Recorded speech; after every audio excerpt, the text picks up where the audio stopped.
Young Sheldon series finale will feature Jim Parsons as Sheldon, but his appearance will ultimately be disappointing if the prequel doesn't bring back another The Big Bang Theory character. In about 3 months, Sheldon's origin story on CBS will officially wrap up its successful run. Admittedly, the decision to pull the plug on the series is odd, considering its continued success, especially after it became available on Netflix.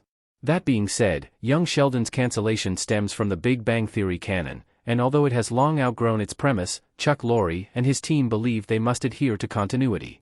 There are several lingering stories that the spin-off needs to address before it officially bows out. Some of them don't even concern Sheldon. However, as an attempt to return to its original form, it will prioritize wrapping up the boy genius arc in Texas and transitioning him to his eventual life in Pasadena, California. One way to do that is by bringing in Parsons Sheldon and Mayim Bialik's Amy in the Young Sheldon series finale. As great as seeing the couple, however, it wouldn't be as satisfying The Big Bang Theory tribute if Sheldon is not reunited with Leonard. Young Sheldon finale needs to bring Johnny Galecki's Leonard with Parsons Sheldon. Sheldon's best friend needs to make his Young Sheldon debut.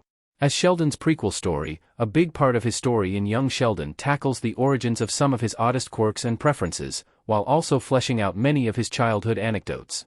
While Amy's introduction in The Big Bang Theory did instigate significant changes in the character, her arrival was long predated by Leonard's friendship.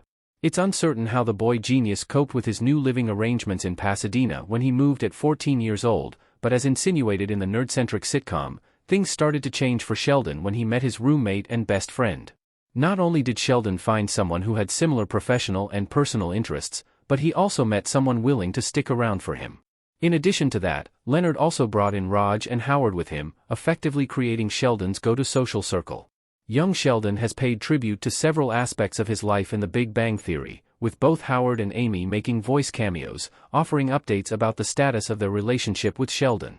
However, it's odd that the prequel has yet to feature arguably the most vital person in his adult life. Leonard was more important to Sheldon's The Big Bang Theory arc than Amy. Sheldon's life would have been very lonely if he hadn't met Leonard. Amy, Sheldon, and Leonard solving an equation in the bow tie asymmetry.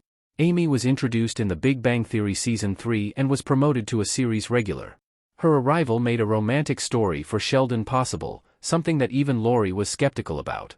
She was patient and understanding about the socially inept genius oddities, and just as how the fortune teller told Sheldon, his life did change for the better with her by his side. That being said, while Amy's existence in his life was a pleasant surprise, Leonard was a necessity. Without him, Sheldon's life would have been very different, and likely sad, as proven by Paige's Young Sheldon arc. Traces of Sheldon's loneliness are already starting to show in the latter seasons of the prequel as Young Sheldon's storytelling diversifies. As the Coopers deal with their respective arcs, the boy genius is left mostly to his own devices. It doesn't help that Tam, the only good friend he's had in the series, has been phased out. Had Sheldon not met Leonard, this would have continued to be the case in The Big Bang Theory, and while he claimed to be just fine on his own, he would eventually realize how lonely his life was.